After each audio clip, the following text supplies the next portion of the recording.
nous, ça c'est nôtre pour l'instant. C'est déjà pas mal. Bon. Chers collègues, chers invités, vous êtes prêts?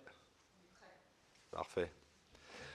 Alors d'abord, je voudrais excuser le président de notre commission, Jean-François Rapin, qui est retenu dans son département du Pas-de-Calais, où il reçoit la Première ministre, Madame Borne, qui vient y constater, malheureusement, je dirais, la situation catastrophique provoquée par les inondations de ces derniers jours. Et donc, il m'a demandé de le remplacer ce matin. Donc, on va auditionner aujourd'hui la Cour des comptes européenne. Je rappelle que la Cour a été créée en 1977 à l'initiative du Parlement européen et elle est devenue une institution de l'Union européenne en 1993. Depuis lors, elle assiste le Parlement européen et le Conseil dans l'exercice de leurs fonctions de contrôle de l'exécution du budget. La Cour est en effet chargée de l'audit des finances de l'Union européenne. À ce titre, elle contribue à améliorer la gestion financière de cette dernière et joue le rôle de gardienne indépendante des intérêts financiers des citoyens de l'Union. Le président de notre commission avait eu l'occasion de se rendre au Luxembourg, au siège, puisque le siège de la Cour des comptes est au Luxembourg et non pas à Bruxelles ou à Strasbourg, avec donc son homologue de l'Assemblée nationale à l'époque, il y a 18 mois. Ils avaient alors eu le plaisir de vous rencontrer, Monsieur Casala, vous qui êtes le membre français de cet organe, parfois méconnu, c'est vrai. Vous êtes 27 membres, comme le nombre d'États membres, comme les commissaires, comme soit un par État. Et vous employez en tout, ça représente quand même à peu près 1000 salariés, 1000 employés. En tous les cas, soyez remerciés d'être présents ici au Sénat ce matin. Vous êtes le bienvenu. Alors la Cour des comptes est organisée en 5 chambres par domaine de compétences. 3 d'entre elles sont représentées à notre réunion ce matin, grâce à la participation à distance de plusieurs collaborateurs de la Cour, que je remercie aussi d'être connectés avec nous par visioconférence. Ils vont me le confirmer quand je vais les appeler. Madame Servane de Bec-de-Lièvre, auditrice de la Chambre I, compétente sur l'utilisation durable des ressources naturelles. Vous êtes là, Madame de Bec-de-Lièvre? Elle n'est pas là. Où elle se cache? Monsieur... comment? Ah voilà. Mais vous n'avez pas mis votre son. Je ne vous entends pas. Je ne vous entends pas, madame. Micro, micro. Appuyez sur micro. Non, non. Je vous vois, mais je ne vous entends pas. Bon, on va passer après au collègue suivant. Monsieur Giuseppe Diana, qui est auditeur principal à la Chambre 4, dont vous êtes membre, Monsieur Casala, et qui est compétente sur la réglementation des marchés et l'économie concurrentielle. Monsieur Oui, vous m'entendez? Parfaitement. Parfaitement, monsieur. Très bien. Madame Brigitte Schaeffer, dont on a entendu le chien tout à l'heure, manager principal au service juridique de la Cour. Madame Schaeffer, vous nous entendez? Oui, je vous entends bien. Vous m'entendez aussi? Ça va très bien. Le chien va bien? Elle va bien, j'espère qu'elle va se calmer là maintenant. D'accord. Désolée pour ça. Merci. Mais c'est pas grave, c'est amusant plutôt. Monsieur Christian Steiner. Bonjour. Snitter. Désolé, monsieur Snitter. Monsieur Snitter.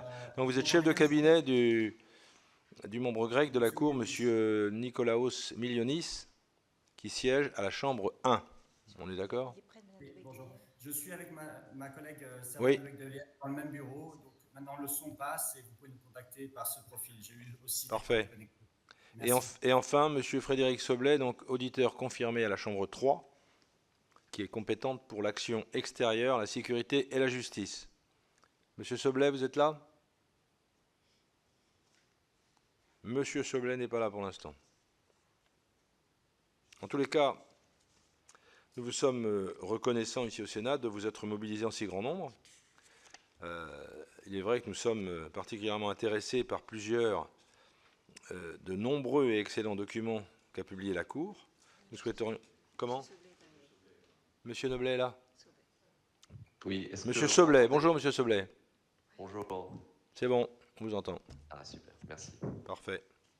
Donc je disais que nous souhaiterions notamment évoquer aujourd'hui le rapport annuel, évidemment, publié par la Cour, mais aussi ses publications relatives à la gouvernance économique, à la cybersécurité, aux éoliennes et à l'éthique, que nous aborderons dans cet ordre et sur lesquels nos rapporteurs compétents vous interrogeront.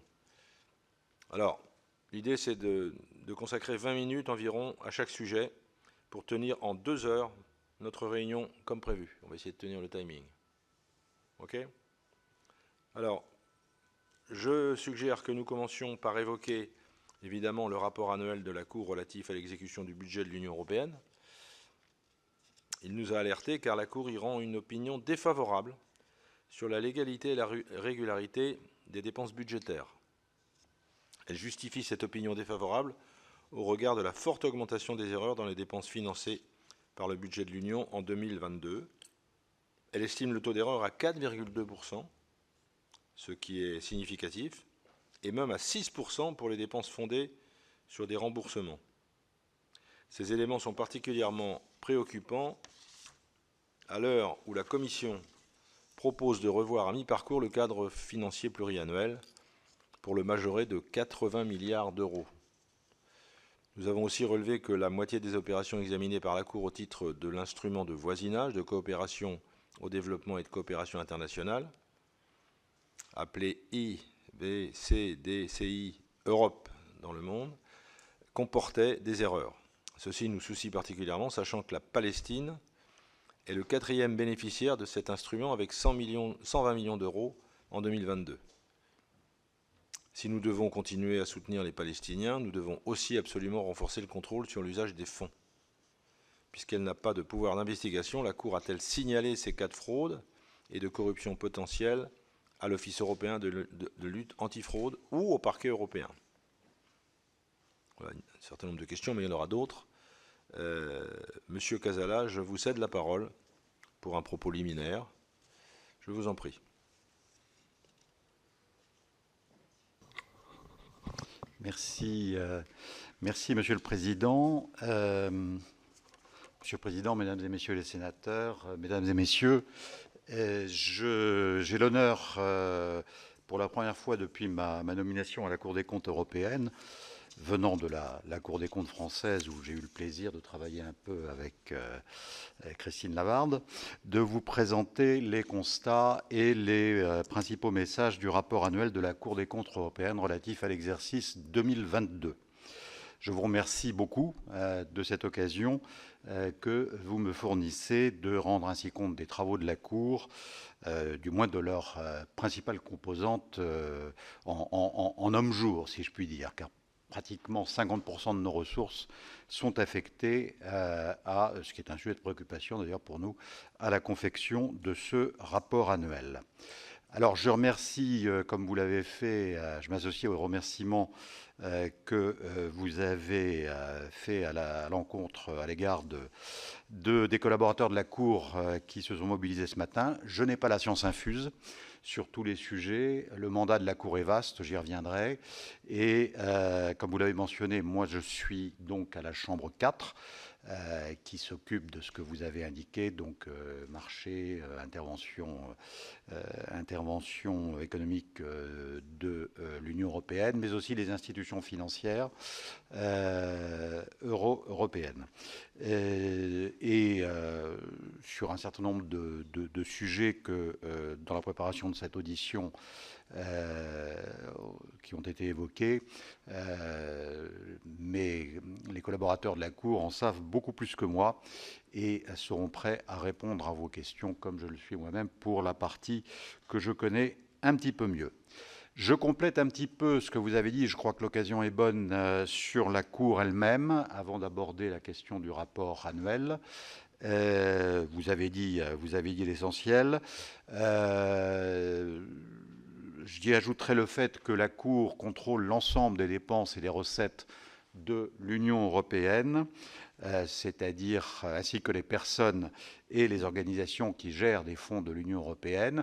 Donc, dans un premier temps, c'est effectivement la Commission, mais aussi le Conseil, le Parlement, le Comité économique et social, enfin les différents comités des régions qui ont été mis en place au niveau des institutions européennes, la Cour de justice et les institutions associées, et je le mentionne parce que j'en suis chargé, les agences qui sont une catégorie qui a fleuri au cours des dernières années. Est-ce la nécessité des problèmes? Est-ce la soif de siège? Je ne sais pas, c'est quelque chose qui mériterait d'être analysé, mais ça s'est multiplié au cours des dernières années. Nous le faisons au moyen de contrôles aléatoires dans les institutions européennes, bon, principalement la Commission, mais pas seulement, comme je l'indiquais, les États membres et tout autre pays recevant des aides de l'Union européenne au titre de la coopération, de l'aide au développement, etc. Alors, à la différence, je crois que c'est important de le mentionner, à la différence de son homologue française, mais à l'image de la plupart des institutions supérieures de contrôle de finances publiques, la Cour des comptes européenne ne dispose pas de compétences juridictionnelles. Il n'y a pas de responsabilité personnelle et pécuniaire des comptables qui viendraient à être mis en cause devant la Cour des comptes européenne, mais c'est quand même une cour car l'appellation est générique et c'est ainsi qu'elle figure notamment dans les traités, celui de Maastricht, qui l'a élevée au rang d'institution alors qu'elle existait déjà depuis une vingtaine d'années dans un statut moins solennel. Pour vous donner une idée de ce que nous auditons réellement, j'ai sur une des diapos, la suivante, je pense, fait figurer, c'est la 3. Là, c'est la 2, voilà. Un petit graphique qui est assez inspiré d'ailleurs de ce qu'un de vos anciens collègues, également membre du Parlement européen, qui s'était beaucoup intéressé à ces questions, M. Arthuis, pour ne pas le nommer, avait à l'époque conçu en parlant de galaxie financière de l'Union européenne. Alors, de manière moins imagé, nous parlons de paysage financier, c'est plus poli vis-à-vis des institutions, mais ça reste quand même assez complexe, comme vous pouvez le voir. Ces différentes entités, ces différentes personnes morales, ces différents budgets, dont certains sont d'ailleurs des fonds extra-budgétaires, c'est pour ça qu'ils ne figurent pas dans le grand ovale du milieu, étant sujet à des modalités un peu trop diverses. Nous l'avons évoqué dans un rapport dont j'étais le rapporteur récemment, et parfois un peu contradictoire. Globalement, nous auditons tout ce qui se trouve dans les cercles bleus et rouges avec des compétences un petit peu diverses. On y reviendra si vous voulez, mais enfin c'est pour évoquer à ce stade, malgré tout, la complexité de notre tâche, même si, encore une fois, notre compétence est définie de manière très générale par les traités. Diapo suivante, s'il vous plaît. La Cour consigne ses constats et ses recommandations dans des rapports d'audit, des rapports annuels, donc je vais présenter celui sur l'exercice 2022, et des rapports spéciaux que nous appelons ainsi, ces derniers étant consacrés à nos audits de performance, à peu près l'équivalent des rapports de la Cour des comptes française que vous avez l'habitude, et vos collègues également, de lire et sur lesquels il est fréquent, ça m'est arrivé, de procéder à des auditions dans cette enceinte. Après examen de ces rapports qui sont présentés bien sûr au Conseil et au Parlement, il est important, vous l'avez fait Monsieur le Président, de bien dire que nous sommes également redevables vis-à-vis du Conseil et du Parlement, même si c'est vrai, le Parlement a un intérêt tout particulier pour nos activités. Le Parlement prend des résolutions, et notamment sur Le rapport annuel, c'est la base de la décision qu'il est amené à prendre dans le cadre de la procédure de décharge de la Commission et des autres institutions européennes chargées de la gestion d'un budget. Alors, une chose qui nous différencie aussi de la Cour des comptes française, c'est que nous publions des avis, soit obligatoires, soit facultatifs. Nous pouvons nous saisir nous-mêmes, et récemment nous l'avons fait, j'y reviendrai si vous voulez, sur soit des actes législatifs préparatoires, soit des questions plus générales au moyen de travaux qui ne sont pas des travaux d'audit à proprement parler, mais plutôt des travaux de compilation et de synthèse de rapports ou de documents déjà existants. On appelle ça des reviews dans le langage anglo-saxon de la Cour. C'est mal traduit en français par revue, c'est pas le bon mot. Mais c'est une activité qui existe également. Alors, ce qu'il est important par rapport à ce que je vais vous dire sur le budget 2022 de noter, c'est que depuis le traité de Maastricht, le mandat de la Cour a été étendu pour couvrir non seulement ce qu'elle faisait classiquement et avant la Cour française, qui ne le fait que depuis la LOLF, à savoir la certification proprement dite des comptes, comme un commissaire aux comptes certifie les comptes d'une entreprise, mais nous sommes aussi appelés à fournir une déclaration d'assurance sur la légalité et la régularité des opérations, recettes et paiements sous-jacentes à l'exécution du budget. Quand un commissaire aux comptes certifie un compte, il ne se prononce pas sur la régularité, la légalité des opérations d'appel d'offres, par exemple. Il se contente de vérifier qu'il y a bien eu un marché de passé et que les montants sont bien dans le rapport. L'important, c'est in fine d'avoir une image financière correcte de l'activité de l'entité en cause. Mais là, ce qu'on nous a demandé en plus, mission impossible en réalité, compte tenu du nombre de transactions, et la Cour française est dans la même situation d'ailleurs, c'est de fournir une opinion sur la légalité et la régularité de chaque transaction. Alors, compte tenu des dizaines de milliers de transactions, ça reste moins que le budget français, hein, mais ça en est quand même beaucoup, par lesquels le budget de l'Union européenne s'exécute, c'est évidemment impossible. On serait encore aujourd'hui sur le budget, je ne sais pas moi, 2000, alors qu'on nous demande de fournir un rapport annuel. Donc, nous procédons selon l'application des normes classiques d'audit qu'on a transférées à cet examen de la régularité, en portant une appréciation sur les dispositifs de gestion et de contrôle interne des entités contrôlées qui sont censés garantir en premier lieu la légalité et la régularité des recettes et des dépenses. Excusez-moi, et nous les complétons par des sondages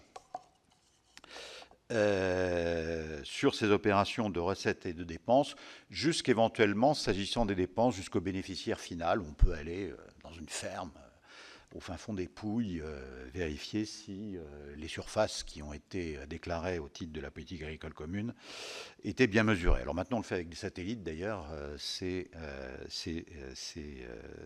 plus pratique. Ce travail nous permet de présenter des niveaux d'erreur estimés. Vous en avez mentionné, Monsieur le Président, le taux d'erreur, le fameux taux d'erreur, pour les principaux domaines d'intervention de l'Union européenne, ainsi que pour le budget dans son ensemble. À ce stade, et nous ne le faisons pas et nous n'envisageons pas de les faire, nous ne présentons pas de taux d'erreur par pays. Diapo suivante, s'il vous plaît. Quels sont les principaux enseignements de notre rapport annuel 2022 ? Quelques chiffres pour commencer. Pendant la période couverte par le cadre financier pluriannuel 2021-2027 et à laquelle se rattache ce budget 2022, les montants devant être contrôlés par la Cour ont considérablement augmenté par rapport au cadre financier pluriannuel précédent. Alors, au titre budgétaire stricto sensu, pendant cette période, l'Union européenne est appelée à dépenser 1800 milliards d'euros, ce qui englobe non seulement le cadre financier pluriannuel de 1100 milliards d'euros, c'est des chiffres que vous connaissez sûrement, mais également jusqu'à 750 milliards d'euros au titre de l'instrument de relance post-Covid, le fameux programme Next Generation EU, NGEU.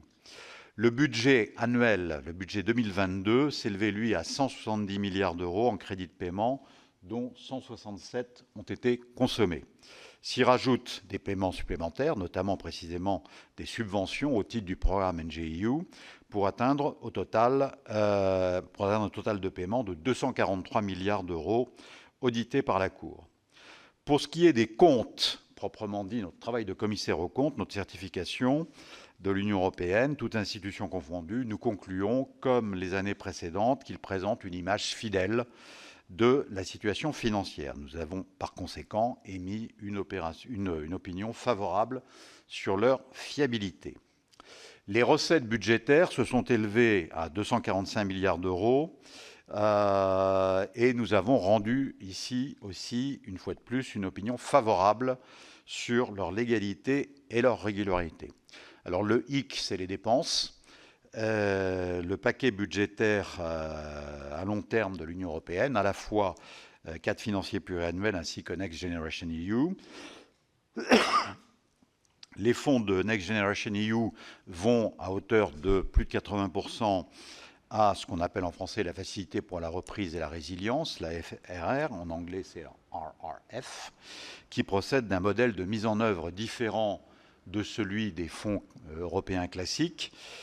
C'est pourquoi nous avons émis deux opinions distinctes sur les dépenses. Une sur les dépenses classiques de l'Union européenne, fonds structurels, politique agricole commune, aide au développement, tout ce que vous le voudrez, et fonctionnement, tout simplement d'ailleurs.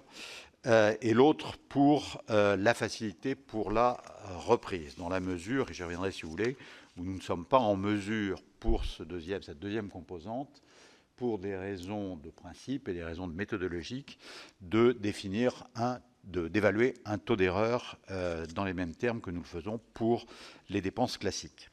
Alors en ce qui concerne ces dernières, et sur la base de notre échantillon représentatif de 768 transactions, nous avons observé une augmentation, vous l'avez mentionné, du taux d'erreur global qui est passé de 3% en 2021. Il était déjà au-dessus de ce que nous considérons comme un seuil de matérialité ou de signification, qui est 2%, à 4,2% en 2022. En 2020, c'était déjà 2,7%, donc c'est la 4e année consécutive que nous émettons une opinion défavorable pour dépassement du seuil de matérialité des irrégularités. Alors, on peut rentrer effectivement un petit peu plus dans le détail. Je ne vous propose pas de le faire en raison du temps alloué, mais nous avons également des taux d'erreur au niveau des différentes catégories de dépenses. D'une part, ce que nous considérons comme des dépenses à haut risque, pour différentes raisons, compte tenu de leur nature, notamment les remboursements, les procédures partiellement complexes ou les procédures nouvelles qui n'ont pas été rodées. C'est quand même 66% du budget. Et nous estimons le taux d'erreur à 6% contre 4,7% l'année dernière. Pour les dépenses à risque moindre,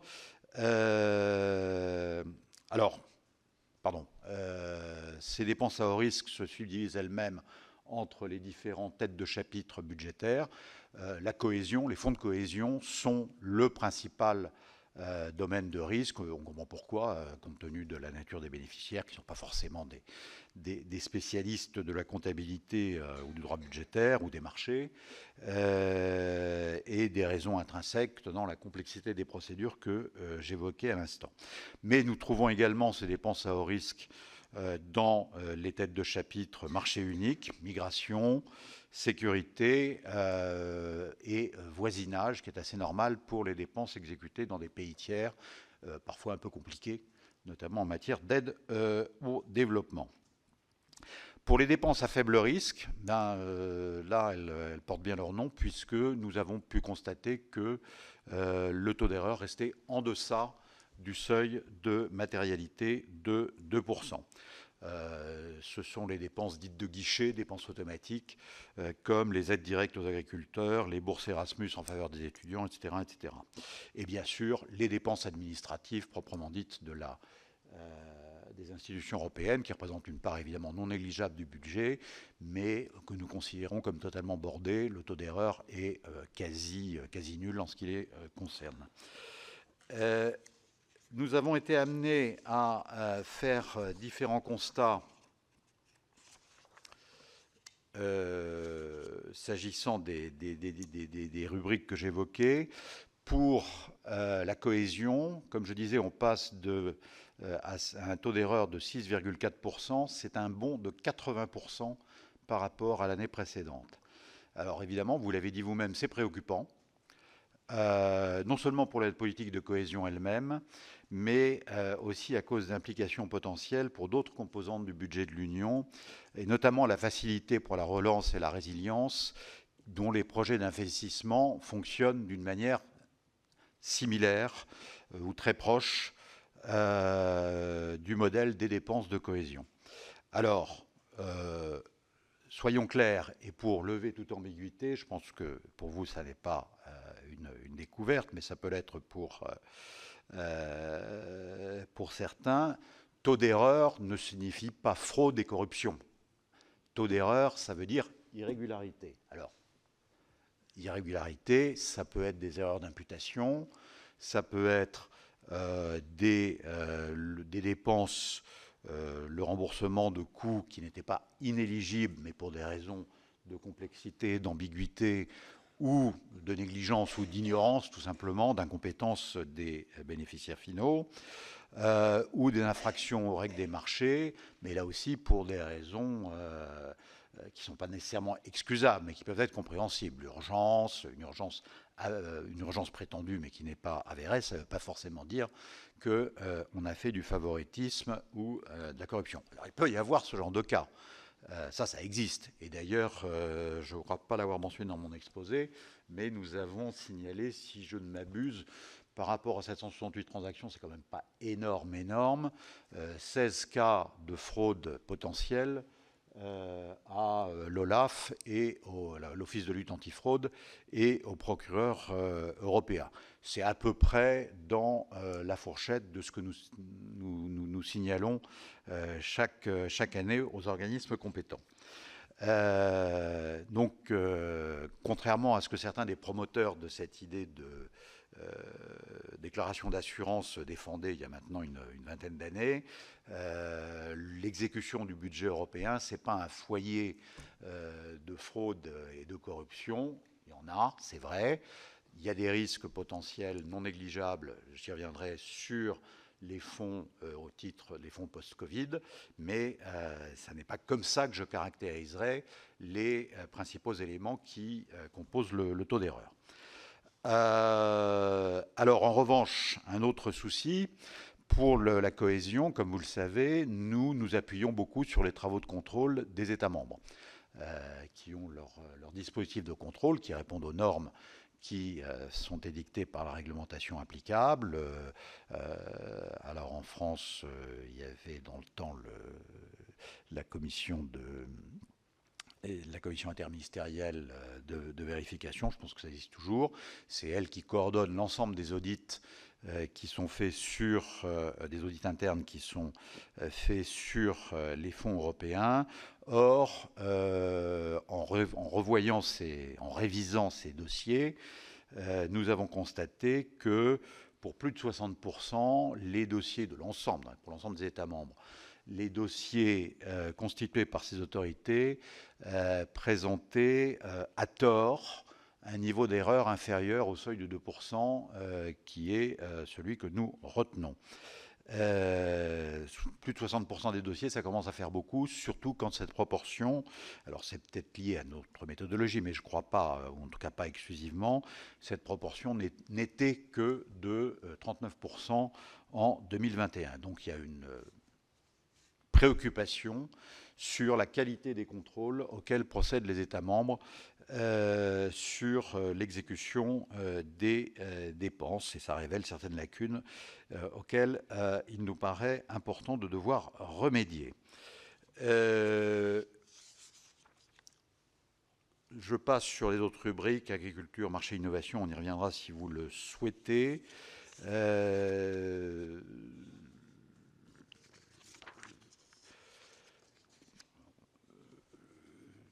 Voilà, dans les grandes lignes, les résultats de nos travaux liés à la conformité des dépenses budgétaires 2022. Il montre donc que le niveau d'erreur estimative globale concernant ces dépenses s'inscrit en hausse, particulièrement, encore une fois, dans le domaine de la cohésion, qui représente quand même 40% du montant total des dépenses sur cet exercice. J'ajoute une chose, c'est qu'une partie des dépenses en cause correspond à des queues de comètes, si je puis dire, du cadre financier précédent. Comme vous savez, il y a toujours un risque de désengagement des fonds européens, et il est probable qu'il y ait un effet d'accélération dans la consommation de ces crédits qui fait que les bénéficiaires ou les autorités de gestion sont moins sensibles à la nécessité de respecter les règles ou sont pressés d'absorber les fonds et manifestent moins de zèle dans le respect des règles. C'est un autre possible facteur explicatif de cette augmentation préoccupante, encore une fois, du taux d'erreur. Diapo suivante, s'il vous plaît. Un mot sur l'opinion séparée concernant les dépenses de la facilité pour la reprise et la résilience. Nous avons en l'occurrence formulé une opinion avec réserve. Alors, pourquoi une opinion séparée ?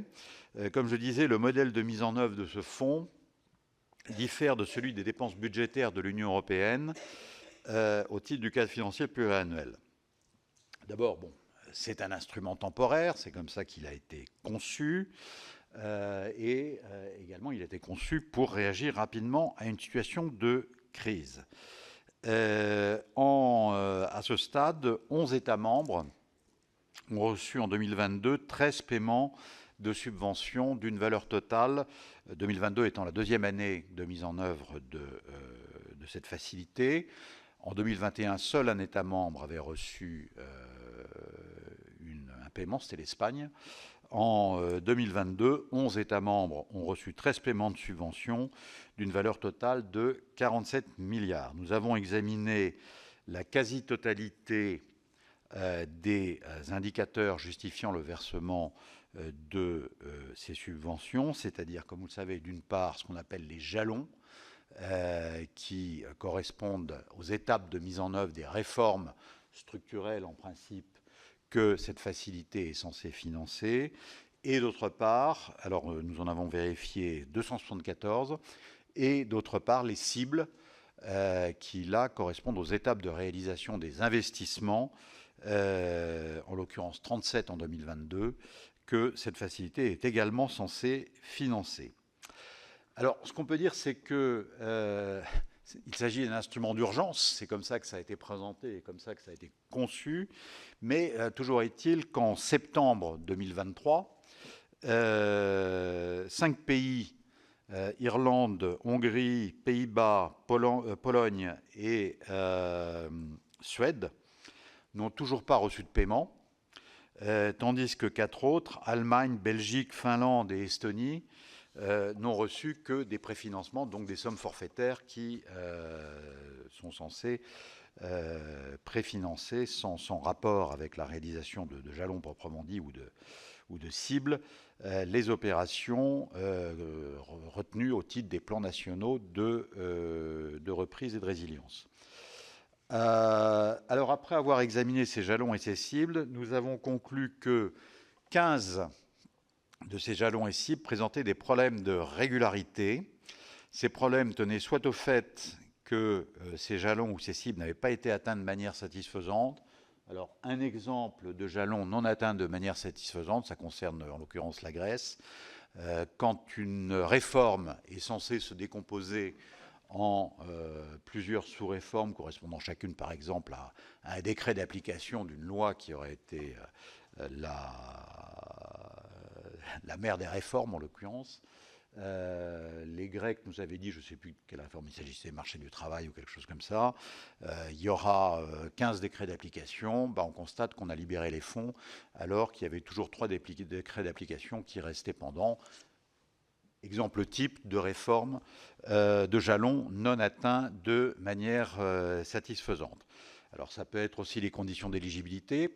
Comme vous le savez, les fonds, les subventions à ce titre étaient rétroactifs puisqu'ils permettaient de couvrir une partie des dépenses qui avaient été exposées par certains États, la quasi-totalité en fait, avant l'adoption du programme Next Generation EU. Ça a été le cas de la France avec le plan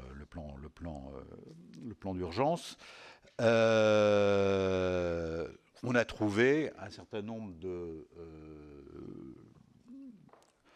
jalons qui correspondaient, enfin de dépenses qui correspondaient à des versements encore antérieurs à cette date déjà antérieure à la date d'adoption du programme NGEU. Donc il est clair que ces dépenses n'avaient pas à être financées par la facilité de reprise et de résilience.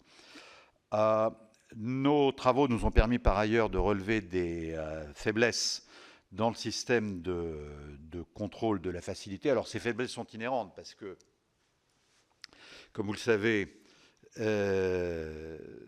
les opérations qui sont financées par la facilité de la résilience doivent respecter les critères de légalité des dépenses de l'Union européenne, que ce soit en termes de marché, de réglementation des marchés, ou en termes d'aide d'État, par exemple. Or, la Commission considère que c'est aux États membres de faire ce travail, et comme on peut s'en douter, j'en parlais tout à l'heure à propos des dépenses classiques, la qualité de ce travail demeure à être démontrée. Nous n'avons pas, à l'heure actuelle, réellement les moyens de vérifier que ces clauses de régularité sont bien respectées. Donc, et nous l'avons dit dans un des premiers audits que nous avons réalisé, un audit de système en l'occurrence, où il s'agissait de tester la pertinence des procédures qui avaient été mises en place lors de l'adoption du plan, notamment sur le contrôle des opérations financées au titre du plan, et nous avons de manière très explicite dénoncé ces lacunes. Donc, sur la base de ces considérations qualitatives et quantitatives, nous avons émis une opinion avec réserve sur les dépenses au titre de la facilité pour l'exercice 2022. Comme je le dis, nous ne sommes pas en mesure et ne serons probablement jamais en mesure de calculer un taux d'erreur. Ça me paraît d'ailleurs préférable, car ce serait un calcul assez artificiel comparé à ce que l'on fait pour les dépenses budgétaires classiques. Je souhaite aussi attirer votre attention sur le fait que nos travaux d'audit ont mis en évidence l'existence de jalons ou de cibles dont la définition n'était pas claire en soi, si bien qu'il est difficile de déterminer s'ils sont vraiment atteints. Et la régularité, comme je le disais, c'est un défi constant qui pose un problème compte tenu de la difficulté de contrôler la manière dont les États vérifient à leur niveau cette régularité et cette légalité. Dans la situation actuelle, seulement 35% des fonds ont été déboursés, 33% pour la France, et le taux de décaissement n'est que de 24%, si l'on tient compte également de la partie prêt. Vous savez que cette facilité est aussi déboursés via des prêts, et nous ne sommes donc pas en mesure, c'est très compréhensible, de pouvoir aujourd'hui procéder à une évaluation globale de la facilité. Nous avons l'ambition de le faire à terme pas trop lointain, mais ça ne sera qu'en combinant les résultats de ces travaux annuels, de nos audits de performance que nous sommes en cours de réalisation, que nous pourrons procéder à cette évaluation globale et porter une opinion d'ensemble sur ce programme quand même très très novateur qu'a été Next Generation EU, et en particulier la facilité pour la reprise et la résilience.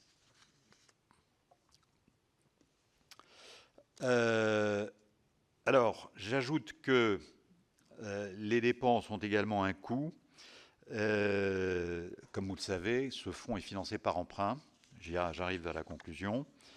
Ce fonds est financé par emprunt, contracté par l'Union européenne sur les marchés, principalement des obligations de long terme garanties par le budget de l'Union. Ces emprunts servent à financer essentiellement Next Generation EU, mais pas seulement, également l'assistance financière aux États membres et aux pays tiers. Or, la dette de l'Union européenne a augmenté de manière significative en 2022 pour atteindre 344 milliards d'euros contre 237 en 2021. C'est essentiellement le fait du programme NGEU, bien sûr, le remboursement de cette dette de celle contractée au titre du NGEU doit débuter en 2028 et s'achever à la fin de 2058. Autrement dit, il incombera à la prochaine génération de rembourser cette dette et, comme vous le savez sans doute, la question des ressources additionnelles nécessaires pour assurer ce remboursement reste ouverte. Alors il y a deux facteurs qui interviennent. Il y a d'une part ce que les États membres qui ont bénéficié de prêts seront capables de rembourser ou non, et dans quelle mesure ceci aura une influence éventuelle sur leur propre endettement. C'est souvent des États qui sont déjà endettés qui ont eu recours aux prêts de NGEU. D'autre part, la question des ressources additionnelles. Vous savez qu'il y a des discussions en cours sur des ressources additionnelles.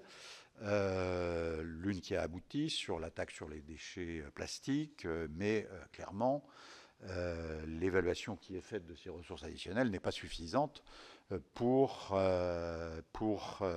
financer le coût de ces emprunts. Coût qui risque donc d'augmenter si l'Union européenne est appelée, ce n'est pas le cas pour l'instant, mais est appelée à refinancer cette dette comme ces États membres le font en recourant à l'emprunt à nouveau.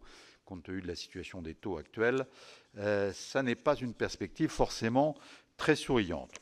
J'aurais pu vous dire quelques mots sur l'Ukraine, mais je crois qu'il vaut mieux le réserver à la suite de notre discussion. Et je conclurai simplement en d'abord vous appelant peut-être, si vous avez le temps, à jeter un coup d'œil non pas sur notre rapport qui est quand même assez volumineux, mais sur la synthèse qui, pour en être moi-même client, je trouve pas mal faite, qui s'appelle Audit en bref, et dont en principe j'espère que les services de la Cour vous ont fourni il y a quelques semaines un exemplaire. C'est l'audit de l'Union européenne en bref.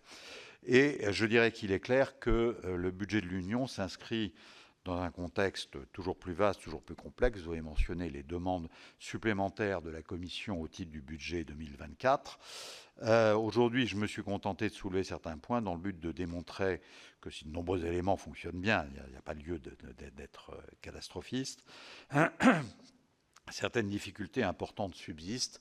Et au titre des difficultés ou de ce qui fonctionne bien, d'ailleurs, je suis à votre disposition, bien sûr, pour répondre à votre question. Comme indiqué, nous avons été informés de l'intérêt que vous portiez à d'autres sujets sur lesquels je peux, pour partie, répondre, mais sur d'autres, j'appellerai au secours les collaborateurs de la Cour qui sont en ligne pour compléter mes propos si besoin est. Et je vous remercie de votre attention. Merci beaucoup, M. Casala. Je vais tout de suite passer la parole à nos collègues qui sont rapporteurs sur ce sujet, Christine et Florence. Christine, tu peux y aller. Oui, merci. Alors, M. Casala, désolé, parce que je vais vous interroger peut-être sur un sujet que vous avez moins évoqué, qui est le dernier rapport, ou en tout cas un des derniers rapports de la Cour des comptes européenne, celui sur l'évolution de la gouvernance économique de l'Union européenne, notamment parce que, moi je peux constater en tant que membre de la Commission des finances aussi ici au Sénat, que les États membres envoient chaque année dans le cadre du semestre européen un certain nombre de documents qui font l'objet d'une analyse par la Commission européenne, d'un rapport dont on peut parfois se demander si la Commission européenne va jusqu'au bout de ce qu'elle pourrait dire, notamment sur les perspectives de redressement des finances publiques d'un certain nombre d'États membres, et je ne voudrais pas viser le nôtre en particulier. Et donc je me pose la question si finalement la Commission est vraiment totalement impartiale quand elle regarde les PNR, les PSTAB des États membres, parce qu'en fait, elle sait que par ailleurs, elle va devoir discuter avec eux sur d'autres sujets, d'autres évolutions de la réglementation pour faire adopter des directives et autres.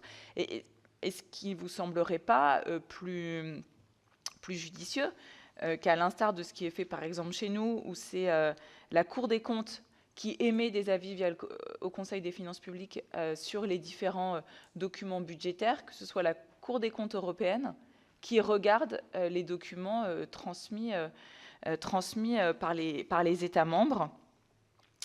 Et toujours sur ce sujet d'évolution de la gouvernance, comment est-ce que vous considérez les différentes pistes qui sont évoquées, notamment ne plus discuter de solde public, mais de s'intéresser vraiment à la trajectoire des dépenses, ce qui est un objet qui, du coup, occulte les nouvelles recettes qu'on peut créer, mais vraiment s'intéresser sur la soutenabilité et la trajectoire des dépenses.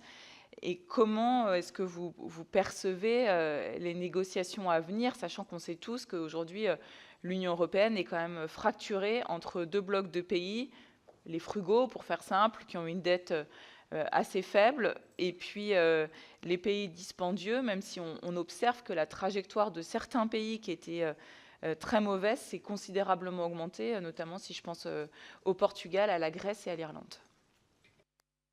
M. Casala, je vous en prie. Merci beaucoup. Alors, Madame la sénatrice, chère Christine, cette question ne me dérange pas du tout. Alors, d'abord, je ne l'ai pas évoqué dans mon propos parce que ça n'en était pas le sujet. Ça, le sujet, c'était l'exécution du budget 2022 et autre chose, et le budget de l'Union européenne.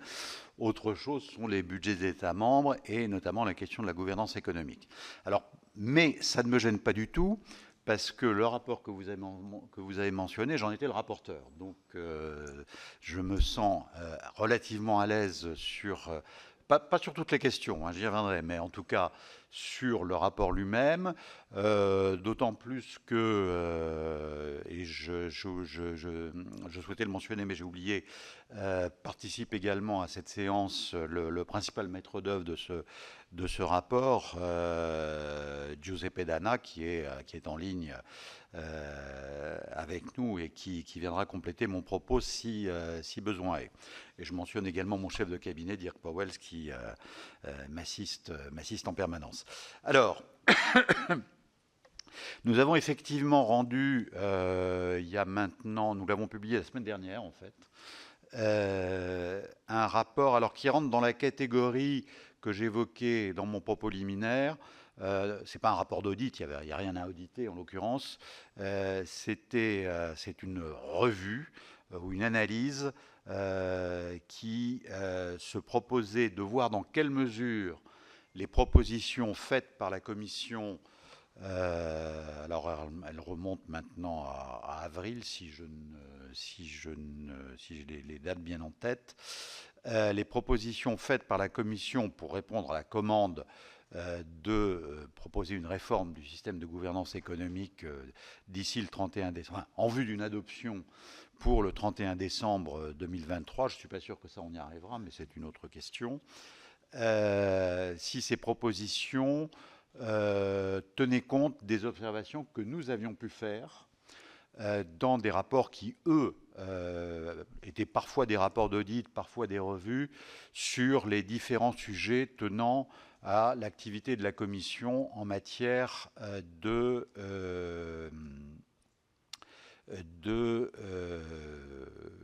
gouvernance économique et de, pardonnez cet anglicisme, de monitorage de l'activité des États membres en la matière, de respect des critères budgétaires et de politique budgétaire en général. Bien. Ceci pour éviter de tomber dans l'écueil et de ce point de vue-là, j'éliminerai a priori tout de suite, mais je peux élaborer là-dessus, la suggestion que vous faisiez que la Cour des comptes européenne joue le rôle de la Commission. Car réellement, je pense que si nous devions faire ça nous placerions dans une situation qui confinerait au contrôle de l'opportunité ou à l'immixtion dans la gestion, en tout cas, ce qui est en principe contraire tant à notre mandat qu'à notre statut, qu'aux normes généralement applicables par les institutions supérieures de contrôle, et vous êtes bien placé aussi pour les avoir en tête. Donc ça, nous n'avons pas porté un avis in abstracto sur les propositions de la Commission, mais sur le fait de savoir dans quelle mesure elle tenait compte de nos suggestions antérieures. Alors, on avait fait beaucoup de suggestions, donc ça revient un peu à porter un avis sur les propositions de la Commission. Alors, je reviens au premier volet de votre question. Nous avons formulé les choses d'une manière un peu c'est pas une litote, mais nous avons considéré que les propositions allaient dans la bonne direction parce qu'elles tenaient compte de nos propositions, ou elles tenaient compte de nos analyses, et notamment sur les points que vous avez mentionnés, et j'en mentionnerai un autre d'ailleurs. Premier point, alors le mandat de la Commission, que le Conseil lui avait donné, c'était quand même un mandat de... alors je me souviens un peu, il y avait toute une série de critères. Il y avait le critère de la simplification. Le critère de la simplification, le critère de la mise en œuvre, de l'efficacité de la mise en œuvre, alors enforcement en anglais, et là je rejoins ce que vous avez dit, c'est-à-dire que jusqu'à présent, on ne peut pas dire que la mise en œuvre ait été dans le cas d'infraction aux critères de Maastricht, on ne peut pas dire que ça a été d'une violence, une brutalité considérable. Alors il y a beaucoup de raisons, je ne vais pas revenir là-dessus, objectives et subjectives, rapport de force, tout ce qu'on voudra, procédure insuffisante, ambiguïté des textes, large capacité d'interprétation de la Commission. Et de ce point de vue-là, nous considérons que, remplissant à la fois le critère de simplification et le critère de mise en œuvre, le choix d'un indicateur dominant et objectif, à savoir l'accroissement des dépenses nettes, et une manière de procéder qui est un critère vérifiable. Or, depuis quelques années, on utilisait alors, une série de critères, mais notamment le critère du solde structurel. Alors, c'est beaucoup des idées françaises, donc j'aurais scrupule à les mettre en cause. Mais à titre personnel, et pour avoir un petit peu vu ces questions quand j'étais rue Cambon, j'ai, tout en rendant hommage aux économistes distingués qui ont défini ces critères, qui sont certainement scientifiquement tout à fait appropriés, présente quand même le gros inconvénient d'avoir un caractère, alors subjectif, c'est peut-être pas le bon mot, mais en tout cas, ça n'est pas vérifiable. Ça n'est pas vérifiable de manière aussi objective que l'est le critère des dépenses nettes, qui est quelque chose qui apparaît de manière tout à fait claire dans l'évolution des budgets des États membres. Bien.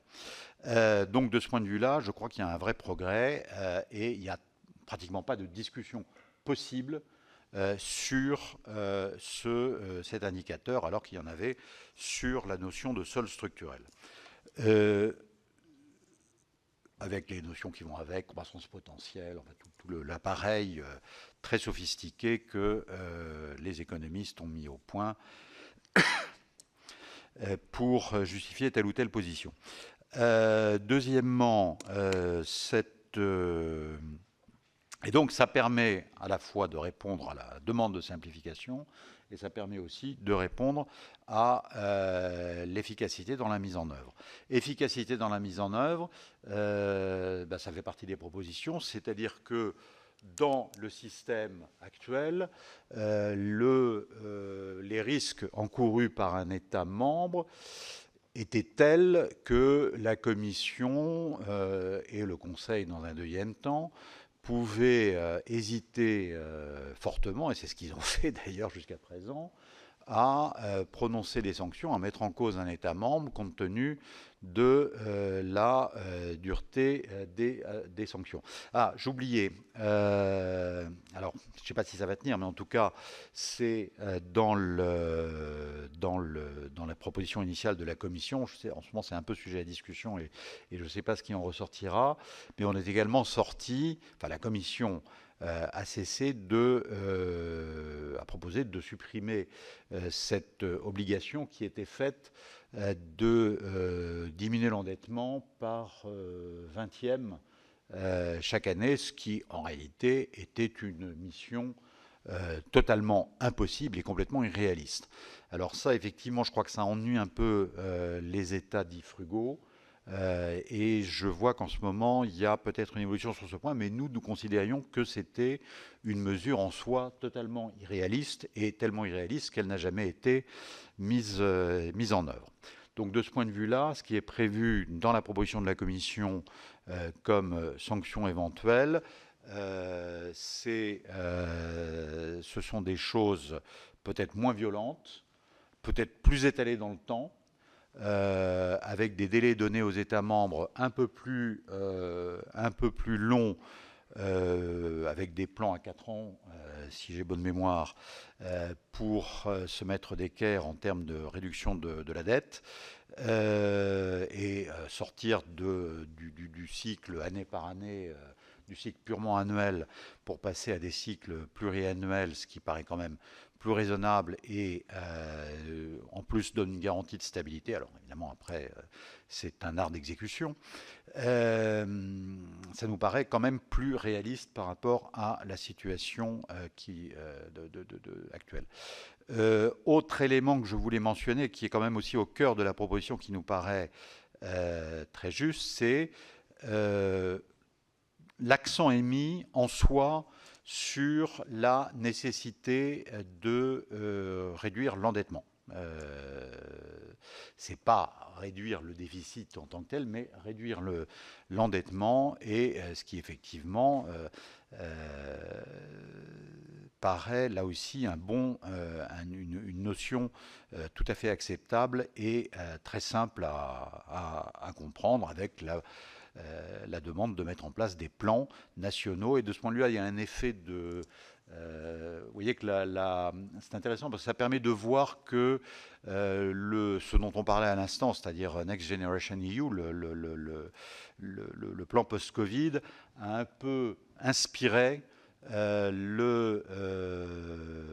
les travaux dans ce domaine de la gouvernance économique, en donnant, et ça c'est un autre point important, et c'est un autre point que nous avions signalé dans nos rapports précédents, en donnant peut-être plus, comment dirais-je, d'autonomie, enfin autonomie n'est pas le bon mot, mais plus d'appropriation par l'État membre mis en cause des mesures à mettre en œuvre à travers un plan qu'il propose à la Commission et au Conseil pour réduire son endettement.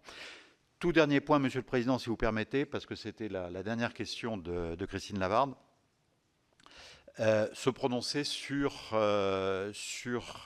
les plans et avoir une opinion objective. J'ai dit pourquoi je pensais que ce n'était pas à la Cour des comptes européenne de le faire. En plus, il faudrait modifier les traités. Et ça, c'était un autre critère, pas de modification des traités. De ce point de vue-là, la Commission a été assez habile, puisqu'effectivement, rien ne passe par une modification des traités dans sa proposition. Mais en revanche, il y a une proposition de renforcement du rôle du Conseil budgétaire européen, qui est une instance indépendante d'expertise, comme il existe des instances indépendantes. Et je me permets de corriger votre question sur un point, Christine. Ce n'est pas la Cour qui se prononce en France, c'est le Haut Conseil des finances publiques, hein, on est bien d'accord. Ce n'est pas la même chose. Donc l'équivalent de cette instance au niveau européen, dans la proposition de la Commission, voit ses pouvoirs, ses moyens surtout renforcés, et ses pouvoirs renforcés. Et ça me paraît aller dans le sens d'une meilleure évaluation de la pertinence des mesures proposées par les États membres. Alors, ce que fait la Commission, le Conseil après, là, on rentre dans le domaine du politique. Merci, monsieur. Il faudra essayer d'être un peu plus court, parce qu'il y a des autres collègues qui Mauvaise attendent. pioche. Mais vous étiez obligé, oui, j'ai bien compris. Ça ne nous a pas échappé. Florence Mlatrix.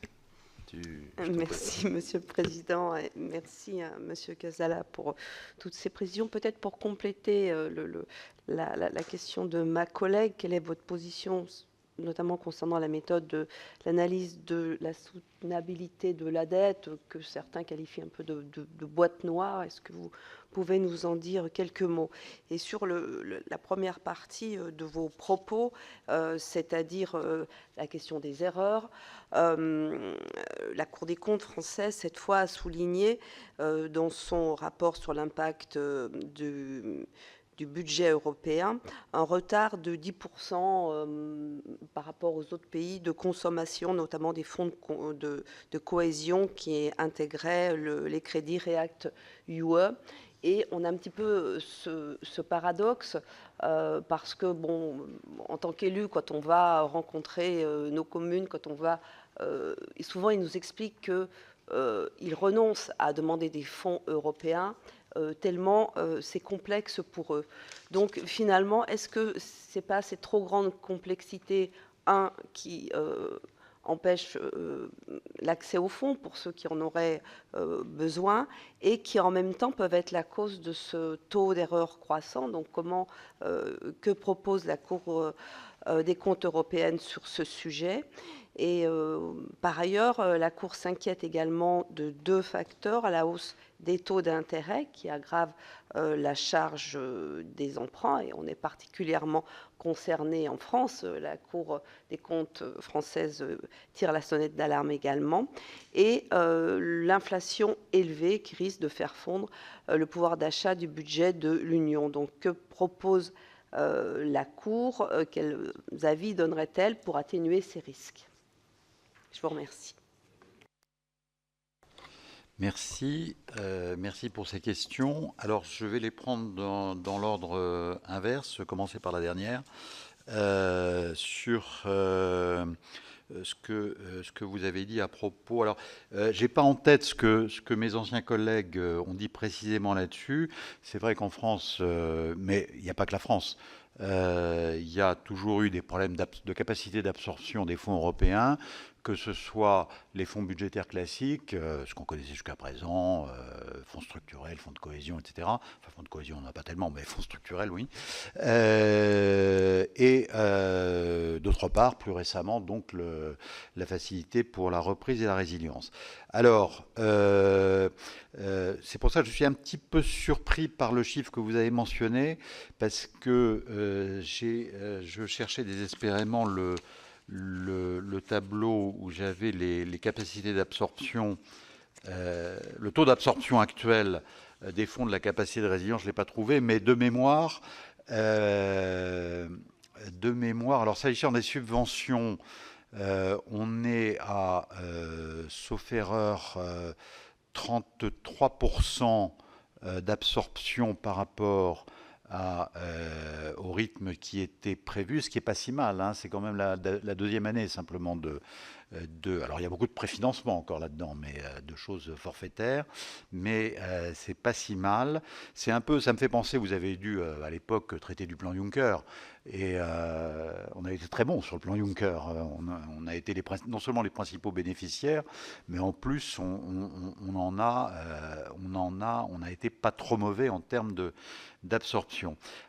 Sur Next Generation EU et la facilité reprise résilience, je crois quand même que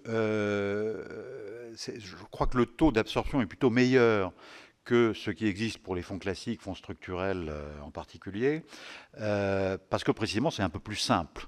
Il n'y a pas ces procédures complexes qui existent pour les fonds structurels, par exemple, qui reposent sur le remboursement de coûts éligibles, où il y a toute une série de critères à respecter, parfois des nomenclatures extrêmement complexes, qui font effectivement, c'est tout à fait exact, et c'est des constats que nous avons fait très souvent, et nous l'avons rapporté, la complexité des procédures est un des facteurs qui contribuent au taux d'erreur. C'est évident. C'est vrai aussi pour les budgets nationaux, hein, d'ailleurs. Si on prend, je sais pas moi, les sujets fiscaux, on trouve le même type de considération. Il n'y a peut-être pas de fraude, mais il y a des erreurs, en tout cas, qui sont dues à la complexité des dispositions fiscales. Bon, bah là, il y a des erreurs qui sont dues à la complexité des dispositions de soutien, des dispositifs de soutien, des procédures de soutien. Et il est tout à fait, et c'est un des facteurs qui explique la sous-consommation, d'une part par les retards pris dans la consommation, et d'autre part par la renonciation qui fait qu'on se retrouve avec une demande qui est inférieure à ce qu'on pensait qu'elle devait être. Bon. Et de ce point de vue-là, Next Generation EU, alors, ça fait partie de l'évaluation globale que l'on fera quand on aura tous les éléments, ce qui n'est pas le cas pour l'instant, comme je le disais. Next Generation EU est plutôt un facteur de progrès, je crois. S'agissant de la simplification, les fonds ont pu être mis très rapidement à disposition, beaucoup plus rapidement que dans le cas des financements classiques. Il y a des progrès à faire. Nous nous efforçons dans nos travaux d'audit de faire des propositions de simplification, des recommandations allant dans le sens de la simplification ou dans le sens d'un accroissement des ressources à mettre au profit. Alors, je l'ai pas, c'était dans mon propos, mais je ne l'ai pas mentionné. Il y a eu des évolutions qui ont été faites, notamment avec l'utilisation de coûts standards pour certaines dépenses, où on considère d'emblée un coût forfaitaire. On se casse pas la tête à aller vérifier toutes les factures, mais on dit pour telle opération, c'est normalement tel montant qui doit être payé. C'est comme ça que ça se passe. Alors quelquefois il peut y avoir un effet d'aubaine, hein, mais en tout cas ça facilite l'absorption des fonds. La dette, la soutenabilité de la dette. Vous me direz si j'ai répondu à votre question, hein, sur cet aspect des choses. La soutenabilité de la dette, alors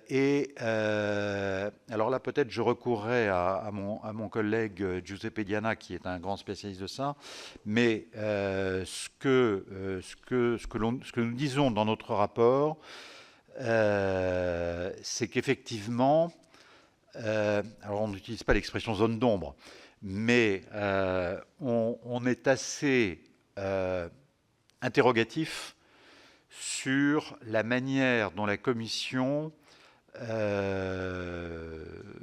sera à même d'évaluer effectivement la soutenabilité de la dette des États membres dans le nouveau dispositif. Il y a des choses qui sont assez claires, on connaît à peu près les méthodologies mises en œuvre par la Commission, mais il y a quand même des éléments, alors de mémoire ils ne viennent pas comme ça, il faudrait que Giuseppe se manifeste, qui nous conduisent à être relativement prudents. Les taux d'intérêt, je les ai mentionnés, il y a un risque. Alors pour l'instant, il n'est pas réalisé, hein, on n'en est pas encore à refinancer la dette européenne avec de l'emprunt, mais ça pourra venir. Et si on ne trouve pas de ressources propres ou équivalentes pour garantir les remboursements à venir des quantités considérables empruntées sur les marchés au titre de la facilité, enfin au titre de Next Generation EU, on sera confronté à ce problème. Ça, c'est réglé comme du papier à musique. Hein. Il n'y a pas tout le monde en est bien conscient, mais pour l'instant, personne n'a de solution. Monsieur Diana, peut-être. Oui, si voilà. Je me proposais de passer la parole à Monsieur Diana. Monsieur Diana, vous m'entendez ? Oui, est-ce que vous m'entendez aussi? Très bien, notamment pour compléter un petit peu ce qu'a dit M. Casala sur Oui. la question de Sur Christine le Lavarde, sur la technique réforme de par la Commission. gouvernance, sur la réforme de Tout à la fait. gouvernance et sur un certain nombre de Donc, plus- dossiers qui ont été abordés. Je vous en prie, C'était monsieur. plus spécifiquement, je crois, sur la technique utilisée par la Commission pour évaluer la soutenabilité des dettes publiques. Alors effectivement, c'est une technique qui est bien rodée. Donc c'est pas à proprement parler une boîte noire, hein. C'est une technique qui est bien rodée au niveau européen, qui est très comparable à celle qui est utilisée par les autres grands organismes internationaux comme le FMI ou l'OCDE. Donc il s'agit, cette analyse, c'est relativement simple, il s'agit de simuler l'évolution du ratio d'endettement des États en utilisant, sans vouloir être trop technique, mais l'équation dynamique de l'évolution de la dette publique et en y appliquant des scénarios alternatifs concernant les principales variables qui entrent dans cette dynamique, que ce soit la croissance économique, l'inflation, l'évolution potentielle des taux d'intérêt.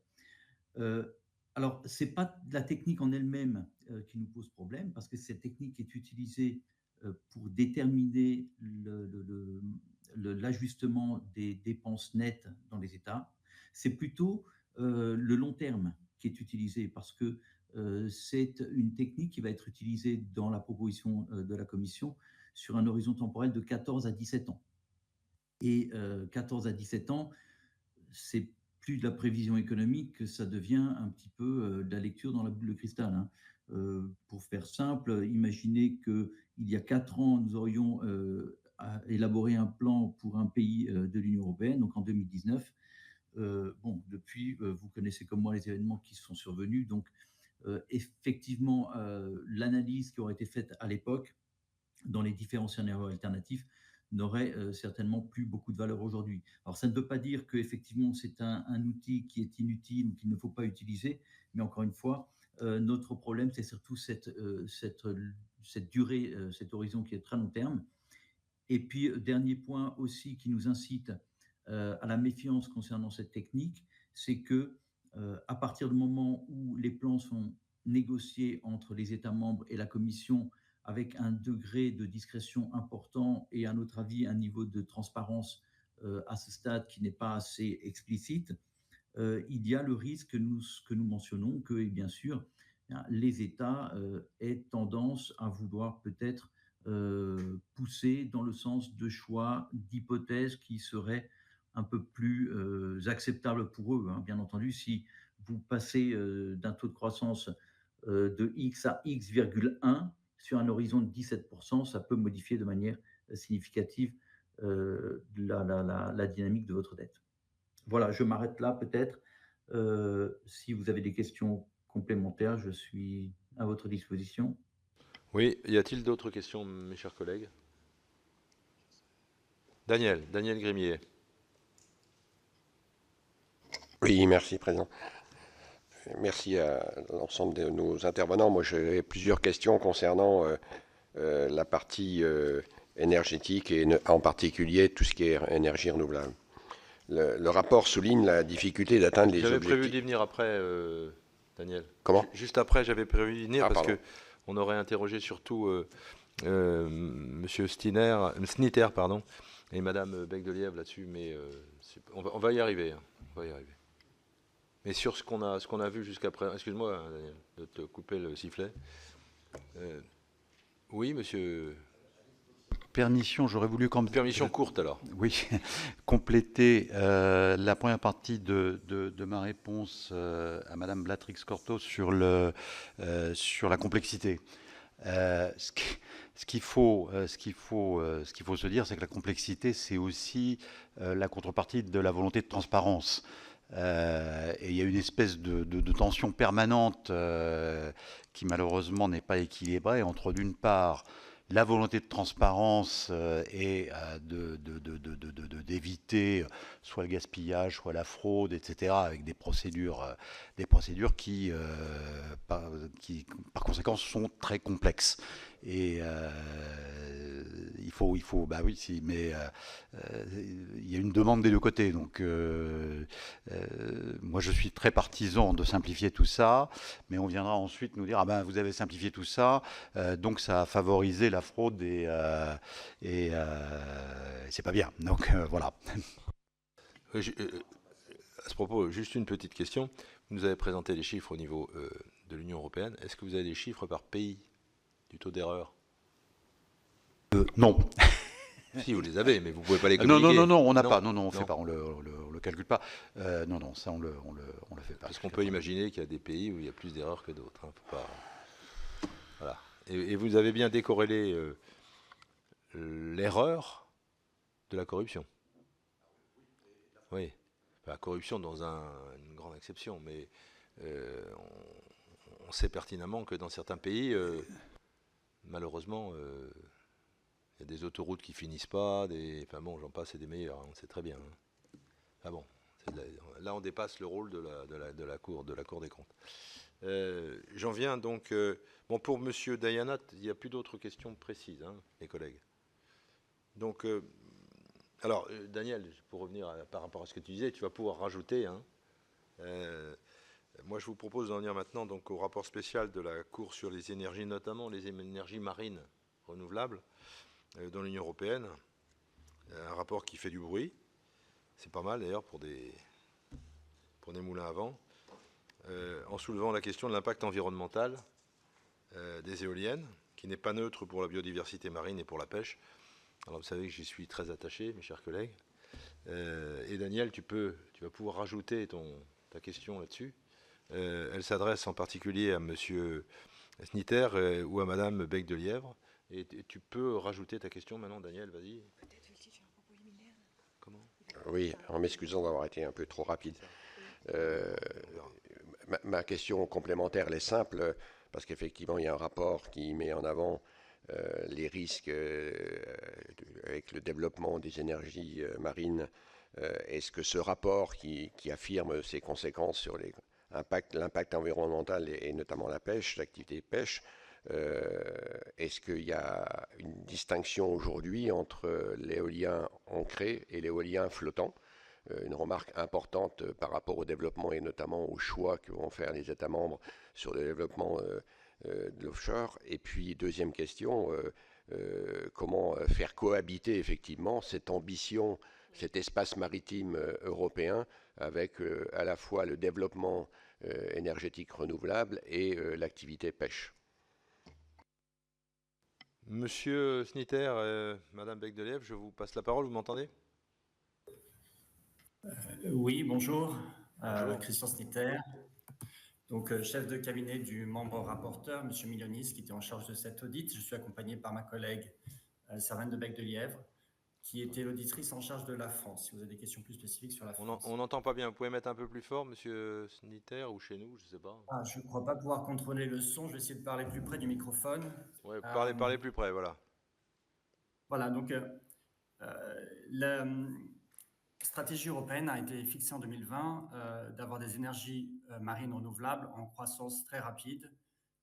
Il était prévu une augmentation par 5 d'ici 2030 de la capacité et par 25 d'ici 2050. Et cela s'inscrit dans la politique de neutralité carbone pour 2050. Donc, il ne faut pas oublier cet objectif très important qui est un objectif énergétique et climatique qui reste l'objectif premier. Et le rôle de notre rapport était à la fois de signaler l'importance de cet objectif, de montrer la difficulté de l'atteindre parce qu'il s'agit d'une croissance extrêmement rapide, mais aussi d'attirer l'attention sur les risques liés à cette croissance rapide, des risques qui peuvent être à la fois sur l'environnement et sur le social, sur la pêche. Donc, pour revenir un peu à la question sur la distinction entre l'éolien ancré, l'éolien posé et l'éolien flottant, pour l'instant, il existe surtout de l'éolien posé. Donc, toutes les études qui existent sont sur cette technologie. Et effectivement, il y a des risques environnementaux, des risques liés à collision avec les oiseaux, impact sur les flux migratoires, des risques liés dans la construction de l'éolien posé, qui fait du bruit, qui peut perturber certaines espèces. Donc, ces risques ont été identifiés surtout dans la mer du Nord, beaucoup moins dans les autres zones maritimes. Pour ce qui est du flottant, on est encore à un stade de développement préliminaire. C'est une technologie qui doit s'implanter progressivement dans les années qui viennent. Et donc, il est difficile de dire actuellement si cette technologie aura un impact plus fort ou plus faible sur l'environnement. nous avons fait une recommandation pour augmenter le nombre d'études scientifiques sur ces sujets que la Commission a accepté. Donc, c'est un domaine à étudier. Pour ce qui est de la cohabitation entre l'éolien et la pêche, alors une bonne chose à noter est que les États membres ont mis en place des plans d'intégration maritime ou de planification maritime qui permettent de localiser les différentes activités et de limiter a priori les impacts d'une activité sur l'autre. Après, on ne peut pas empêcher tous les impacts et pour chaque projet, il doit y avoir des études pour voir quels seront les impacts sur l'environnement, les impacts sur la pêche. Et c'est au niveau de chaque projet que des mesures de mitigation, de réduction des risques pour les pêcheurs doivent être prises. Et ça, c'est en train de se mettre en place dans les États membres. Nous avons appelé une étude plus globale parce que quand on imagine une croissance par 5 ou par 25, comme je le disais en introduction, c'est une croissance qui va avoir un impact majeur sur certaines activités, y compris la pêche. Et il conviendrait de faire une étude d'envergure pour quantifier ces impacts. Et cette étude n'existe pas encore. C'est pour ça que nous avons fait une recommandation à la Commission sur ce sujet. Donc voilà pour répondre aux deux questions qui ont été posées. Je vais vous rendre la parole et si vous avez d'autres questions, je serai très heureux d'y répondre. Ma collègue Savane peut vous répondre également sur la France. Merci. Merci beaucoup, Monsieur Snitter. Simplement, on peut remarquer, nous, chers collègues, à ma connaissance, et je le connais un petit peu quand même, en France, il n'y a pas d'étude d'impact sur la pêche en préalable à l'installation d'un parc éolien. Ça n'existe pas, moi j'en connais pas aujourd'hui. Donc on ne respecte pas les règlements européens, semble-t-il. Voilà.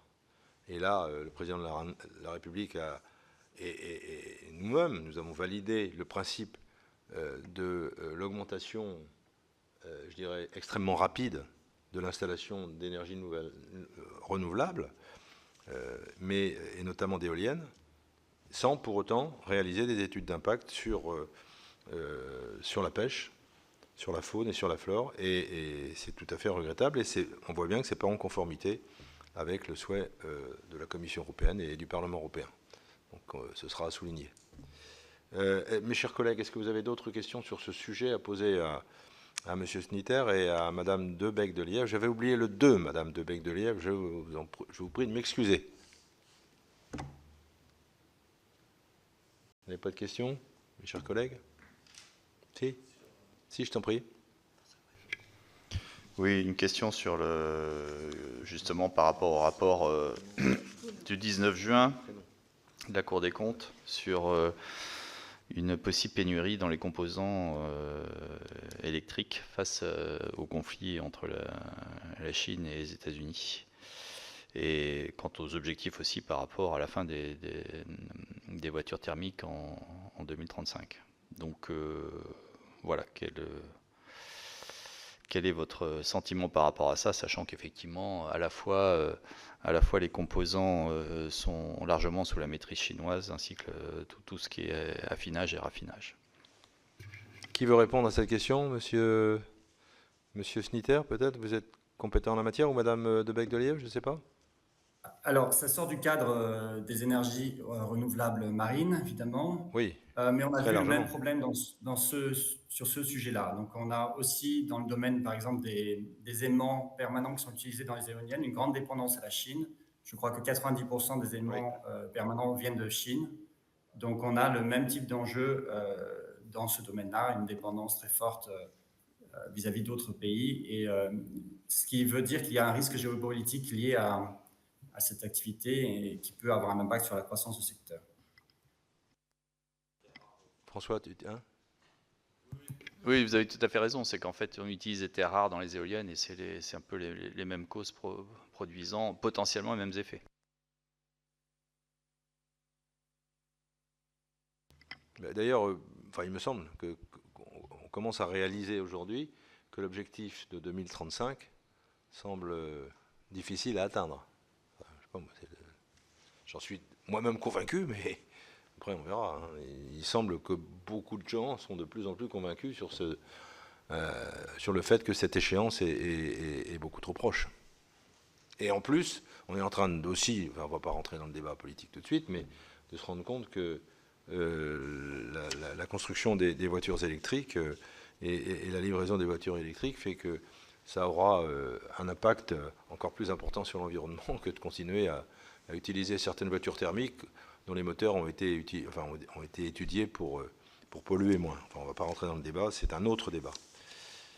Alors, il y a un sujet qui est important également, c'est le sujet de la proposition de création d'un organe interinstitutionnel chargé des questions d'éthique qu'a fait la Commission européenne. Lundi, d'ailleurs, plusieurs membres de notre commission étaient à Bruxelles pour en parler avec les différentes institutions européennes. Alors, Madame Brigitte Schaeffer, si le chien ne nous dit rien, voulez-vous résumer l'analyse de la Cour sur cette proposition, s'il vous plaît?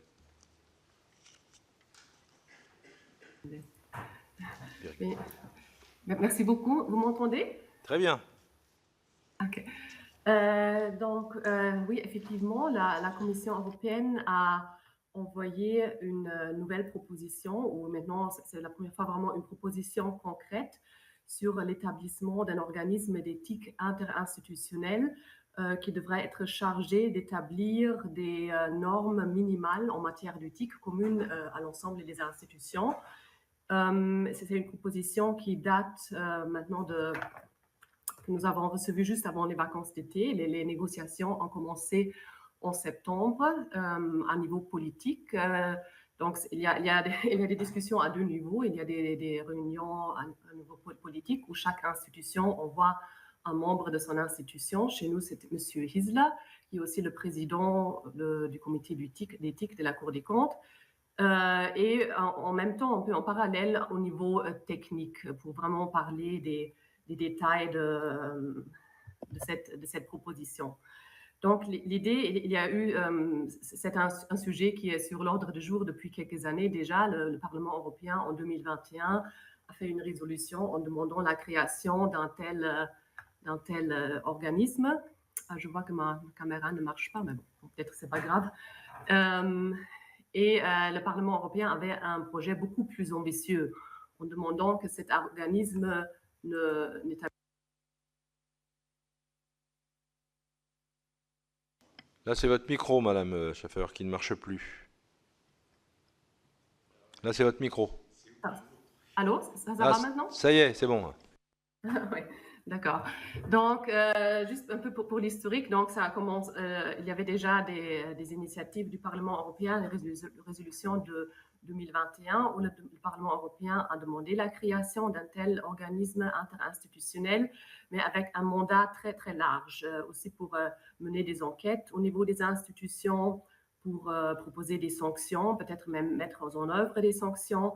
Et là, sur ce projet initial, il y a eu quand même beaucoup de réserves, notamment de la Cour de justice, qui disait qu'il ne pouvait pas participer, mais aussi de la Cour des comptes, notamment en vue du fait que la Cour des comptes européenne est l'auditeur externe des autres institutions de l'Union européenne et nous soumettre à l'autorité d'un organisme composé par des représentants des institutions auditées pour éventuellement examiner, faire des enquêtes sur le comportement des membres de notre institution pour appliquer des sanctions. C'était une interférence pour nous pas acceptable avec le mandat indépendant des membres de la Cour des comptes. Et il y avait aussi l'autre souci que la Cour des comptes est quand même appelée aussi à faire des audits en matière d'éthique. Et si elle est partie d'un organisme qui vraiment a des compétences assez larges dans la matière, elle serait mal placée après d'examiner vraiment comment ça se passe dans la pratique, à faire un avis d'audit indépendant dans ce domaine. Donc, ce projet initial lancé par le Parlement européen en 2021 n'a pas abouti, mais entre-temps, là, c'est donc jusqu'avant l'été, la Commission a proposé une nouvelle composition ou une nouvelle compétence pour cet organisme qui sont plus limitées. Et l'idée maintenant est vraiment que cet organisme établit des normes éthiques minimale applicable à l'ensemble des institutions et d'autres organismes de l'Union européenne, et que c'est un organisme aussi de consultation, qu'on peut donc se rencontrer régulièrement pour parler des différentes questions d'éthique qui se posent, que chaque institution, une fois que les normes éthiques ou les standards minimaux ont été adoptés par cet organisme par un consensus, donc ça c'est vraiment tout le monde devrait être d'accord, que chaque institution revoit ses propres règles, les change, les cas échéants, fait un self-assessment, une auto-évaluation de ces règles, et le soumet à cette commission, ce comité d'éthique, organisme d'éthique interinstitutionnel, et que donc par après, il y a une autre évaluation qui est examinée par l'ensemble de cet organisme. Mais la proposition de la Commission ne prévoit aucun pouvoir sanctionnel, aucun pouvoir d'enquête, aussi pour ne pas maintenant ajouter encore des organismes d'enquête dans le domaine où on a déjà l'OLAF, on a le parquet européen. Donc, pour des cas vraiment de fraude, d'infractions sérieuses, il y a déjà plein de mécanismes. Et pour les questions d'éthique, en principe, les institutions ont aussi leurs organismes internes qui sont composés par les membres internes, mais aussi externes. Par exemple, à la Cour des comptes, il y a 2 membres internes et un membre externe dans le comité d'éthique. Et donc, c'est maintenant la proposition actuelle donc, porte sur cet organisme qui établit des normes minimales par consensus, donc par accord entre tous les participants. Cet organisme est aussi assisté par 5 experts externes, donc c'est le projet que les institutions, les participants choisissent de commun accord ces experts externes dans la matière, mais ne va pas avoir vraiment de pouvoir décisionnel et de pouvoir de sanction.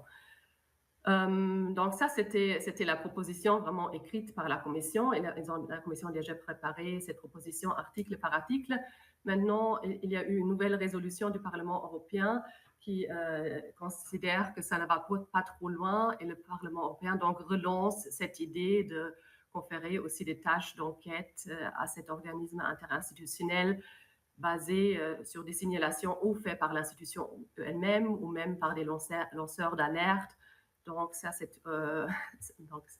dans ce sens, la discussion a été rouverte parce qu'au début, l'idée de la Commission, c'était vraiment d'avancer sur la base de sa proposition réduite et de trouver un accord pour la fin de l'année. Maintenant, avec cette nouvelle intervention du Parlement européen, je pense qu'il y aura des discussions un peu plus complexes, plus compliquées, et on peut s'attendre à ce que ça dure encore un peu plus longtemps, et aussi voir dans quelle mesure toutes les institutions seraient encore disponible vraiment à participer. La Cour de justice européenne a déjà dit, même sur la base de cette proposition réduite, avec des compétences pas trop élargies, la Cour de justice participerait uniquement en tant qu'observateur, tandis que la Cour des comptes avait au moins l'idée d'avancer dans les discussions, de voir si on ne peut pas être un membre à tout effet, mais on devra voir comment ça se développe maintenant suite aux dernières suggestions du Parlement européen. Voilà juste une première présentation, et je suis bien évidemment à votre disposition pour des questions. Merci. Merci beaucoup. Je vais passer la parole à notre collègue Didier Marie, qui justement était à Bruxelles lundi. Oui, merci, Président. Effectivement, nous avons mené avec le Président Rapin et mon collègue Claude Kern une mission à Bruxelles. On a rencontré la Commission, le Parlement et un certain nombre d'autres organismes. La question, vous aviez commis un rapport en 2019 soulignant les manques en termes déontologiques et de contrôle de la part des institutions européennes, et vous appeliez donc à la mise en œuvre de solutions. Et on souligne aujourd'hui la question de l'indépendance de cet organisme. Or, les choix qui sont faits, que vous venez de rappeler, sont de créer un organe d'éthique composé de représentants de chacune des institutions, et assister d'experts qui ne seraient qu'observateurs. D'autre part, cet organisme n'aurait pas de budget autonome, serait doté de l'ordre de 600 000 € pour son fonctionnement, aurait 2 ou 3 agents et serait hébergé dans les locaux de la Commission en tant que telle. Donc nous nous interrogeons fortement sur le niveau d'indépendance de cet organisme. Et donc je voulais savoir quelle était la position de la Cour en tant que telle au regard de ses préconisations d'origine et des solutions qui sont proposées aujourd'hui. D'autre part, je voulais avoir votre avis sur l'opportunité qui serait donnée à cet organe d'éthique de vérifier et de publier les déclarations d'intérêt non seulement des membres des institutions, mais aussi des principaux fonctionnaires, de contrôler les risques de pantouflage, et puis enfin, mais vous l'avez évoqué, revenir sur les délais, car un engagement avait été pris d'installer cet organe d'éthique avant le renouvellement du Parlement européen. Or, il semblerait que les discussions s'enlisent et que ce soit difficile d'aboutir dans ces délais-là. Madame Schaffer, peut-être? Coucou, Madame Schaffer. Oui, ça prend toujours un moment Ah oui, d'accord, je vous en prie. pour que le téléphone, ça s'active le microphone. Oui, merci beaucoup pour cette question. Oui, pour la question de l'indépendance, donc effectivement, cette proposition de la Commission, elle combine un peu deux modèles. De l'un côté, les membres de cet organisme interinstitutionnel, ce seraient des représentants des institutions.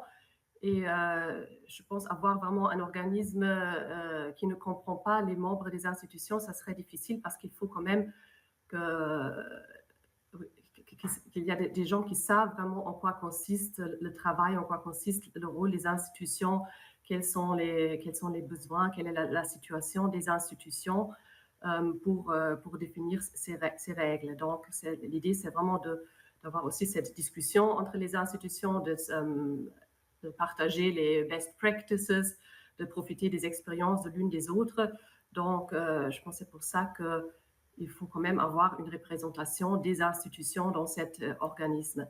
De l'autre côté, la question de l'indépendance, aussi d'avoir vraiment un avis impartiel de quelqu'un de l'extérieur qui a une grande compétence, expérience dans la matière, mais qui n'est pas donc vraiment déjà dans ce monde un peu fermé des institutions, c'est aussi un souci important. Donc je pense sur cette base, il y avait cette idée d'avoir cet organisme des membres, mais que l'évaluation des normes est faite sur la base d'un avis de 5 experts indépendants.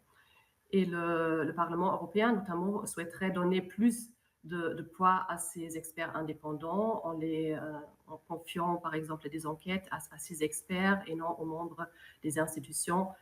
Et là, c'est vraiment une discussion politique à ce niveau-là en ce moment. En ce qui concerne cette proposition de faire contrôler les déclarations d'intérêt, cet organisme d'éthique, c'est aussi une des propositions du Parlement européen. Ça ne se trouve pas dans la proposition de la Commission européenne. On peut le faire, il y a encore différents modèles qui sont discutés. Est-ce que c'est sur base volontaire? Est-ce que tout le monde devra le faire? En ce moment, l'idée est quand même de limiter les compétences de cet organisme sur les membres des institutions et non sur les fonctionnaires, même pas les fonctionnaires de haut niveau, parce que pour les fonctionnaires, il y a déjà un cadre réglementaire très élaboré. Il y a le statut des fonctionnaires, le règlement financier. Donc, là, et puis il y a maintenant, je ne sais pas combien de fonctionnaires européens il y en a, mais beaucoup de milliers. Donc, l'idée de cet organe, ça c'est vraiment de se concentrer sur les questions d'éthique concernant les membres des institutions où le niveau réglementaire n'est pas vraiment uniformisé, comme c'est le cas pour les fonctionnaires européens, où on peut dire qu'il y a peut-être encore des lacunes dans certains domaines. J'espère avoir répondu à votre question. Merci beaucoup, Madame Schaffer. Oui, oui, c'était très, très argumenté et très précis. Alors, il est déjà 11h moins le quart. Moi, j'aimerais qu'on aborde la question de la cybersécurité. Monsieur Soblet, vous êtes toujours là? Monsieur Soblet? Oui, je suis toujours là. Parfait. Est-ce que vous pourriez nous présenter l'avis de la Cour sur la dernière proposition législative de la Commission sur la cybersécurité? Oui, bien sûr. D'abord, pour vous dire que c'est une proposition de règlement qui a été publiée en avril 2023, un règlement sur la cybersolidarité, sous l'auspice de Monsieur Thierry Breton. Et nous avons été consultés par le Parlement européen et par le Conseil pour émettre un avis, et ce pour une raison simple, c'est qu'une des bases juridiques, une base légale sur lesquelles la proposition de règlement s'appuie nécessite la consultation et l'avis de la Cour des comptes. C'est une proposition de règlement qui est d'apparence assez modeste en termes budgétaires, parce que ce sont aussi des mécanismes volontaires qu'elle propose. Mais qui pourrait être la base d'un véritable changement de paradigme en matière de cybersécurité, qui pour l'instant est un univers assez fragmenté au niveau européen. Chaque État membre, chaque organisation privée essaye un peu de faire de son mieux, mais le partage d'informations et la coopération étant le nerf de la guerre en matière de cyberdéfense, que ce soit dans la sphère militaire ou dans la sphère civile dont on parle pour ce règlement, la Commission a fait une proposition ambitieuse en essayant d'inciter une coopération transfrontalière beaucoup plus avancée que ce qu'il n'existait auparavant. Il y a deux mécanismes dont je voudrais vous parler. Le premier, c'est la création d'un cyberbouclier européen qui sera un réseau transfrontière de centres de sécurité qui seront établis dans chaque État membre qui souhaiteront participer à ce bouclier, et dont l'objectif principal, ce sera une capacité beaucoup plus avancée de détecter les cybermenaces de manière beaucoup plus précoce que pour le moment, avec, on l'espère, un partage d'informations entre États membres qui feront partie de ce bouclier, de manière beaucoup plus automatique, beaucoup plus rapide. Et donc, il va s'agir de créer des rapports de confiance, parce que pour l'instant, ce genre d'information est partagé avec beaucoup de précautions, beaucoup de difficultés, beaucoup de délais. En plus de ce bouclier européen, la proposition propose d'établir un mécanisme d'urgence dans le domaine de la cybersécurité. Et pour faire simple, il s'agira d'une réserve de prestataires de services experts dans la cybersécurité qui pourront être déployés dans les États membres qui en feront la demande en cas d'attaque cyber de grande ampleur, pour pouvoir aider à résoudre le problème, restaurer les serveurs, résoudre le problème de manière très rapide. Donc on parle vraiment d'une capacité opérationnelle qui pourra être financée par l'Union et qui pourra être déployée à la demande des participants à ce mécanisme. Dans notre avis, on accueille de manière plutôt positive les objectifs de ces règlements. On s'interroge toutefois sur le fait que la Commission n'a pas fait réaliser une étude d'impact avec cette proposition, et n'est pas très claire sur le coût de ces dispositifs. On connaît un peu le montant maximal qu'elle souhaite dépenser en matière de budget européen, aux alentours de 800 millions d'euros d'ici l'horizon 2027. Mais il n'y a aucune précision qui est donnée au législateur, qui va devoir pourtant décider assez rapidement d'adopter ou non cette proposition de règlement, sur exactement combien va coûter ce cyberbouclier pour les États membres et pour l'Union, le budget de l'Union, et combien va coûter cette réserve. Tout ça est encore assez flou, donc on insiste sur le fait que ces estimations devraient être transparentes afin de permettre aux co-législateurs de prendre une décision. Et le deuxième point qu'on a mis en avant dans notre avis sur cette proposition de règlement, c'est que le monde de la sécurité en Europe est déjà extrêmement fragmenté, il est déjà extrêmement complexe. Il y a une pléthore d'agences, de programmes, de projets en matière de défense, en matière civile, en matière de coopération policière.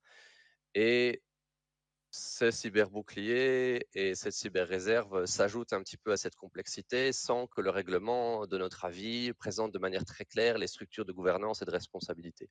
Donc on incite le législateur à réfléchir à cette question, peut-être clarifier le règlement, ou en tout cas s'assurer à travers de propositions d'amendements que ces sujets seront clarifiés avant de dépenser les fonds et de se lancer dans ce processus pour éviter qu'on ait créé une structure supplémentaire ou qui, dans le monde de l'opération, ne permettra pas la détection plus rapide des menaces et ce sera un instrument de plus, une bonne tentative, mais assez onéreuse. Et c'est, je pense, pour l'essentiel, les 2 points que nous avons évoqués. Le reste, ce sont des considérations un peu plus techniques, d'amélioration et de clarification du règlement que nous avons suggéré au législateur. Je Merci reste à votre beaucoup. disposition. Merci beaucoup d'avoir été synthétique. Avant de terminer, Florence Blatrix a quelques questions à poser, je crois. Oui, merci. Je souhaiterais donc vous interroger sur le sujet au nom de ma collègue Catherine Morin de Sailly, qui a dû nous quitter malheureusement, sur ce règlement d'e-cyber-solidarité. Donc, première question que nous avions, vous avez répondu, je pense, par la négative, c'est-à-dire que vous n'avez pas, me semble-t-il, obtenu les informations plus précises de la Commission sur les estimations de coûts, et c'est quand même un élément important. Vous vous inquiétez aussi dans votre rapport de la structure du financement du cyberbouclier, et qu'est-ce qui explique, selon vous, la différence de taux de cofinancement européen entre les SOC, les plateformes de supervision de sécurité nationaux et transfrontières? Donc, nous interrogeons aussi là-dessus. Une autre interrogation, c'est vrai que la précédente réforme sur la cybersécurité SRI 2 et NIS 2 est entrée en vigueur en décembre dernier et on a déjà une proposition cybersolidarité qui modifie en instaurant notamment les SOC et les COS. Donc est-ce qu'il est, à votre avis, vraiment utile d'ajouter un échelon supplémentaire sans avoir au préalable finalement pris le temps de savoir si l'architecture actuelle fonctionnait? Vous avez également évoqué dans votre propos le partage d'informations et vous vous félicitez que celui-ci soit rendu plus attractif grâce à une incitation financière. Mais évidemment, au Sénat, nous avons toujours cette interrogation. Est-ce que le partage d'informations est souhaitable dans tous les domaines? Et nous pensons évidemment à la sécurité de l'État, à la défense nationale. Et est-ce que vous ne pensez pas que partager des informations dans ces secteurs en particulier conduirait à affaiblir les États et leurs intérêts fondamentaux? Et enfin, dernière question, vous préconisez que le rapport post-incident de cybersécurité soit remis dans un délai déterminé pour être vraiment utile. Quel serait ce délai selon vous? Et l'ENISA est-elle en mesure d'y faire face à effectifs constants ou cela nécessitera-t-il de revoir son organisation? Je vous remercie. Merci Florence pour Catherine. Monsieur Soblet. Oui, merci, j'espère que vous m'entendez bien. Très bien. Je vais faire de mon mieux pour répondre à ces questions dans l'ordre. En ce qui concerne les informations sur les estimations de coûts, c'est vrai qu'on s'est montré assez critique dans notre avis.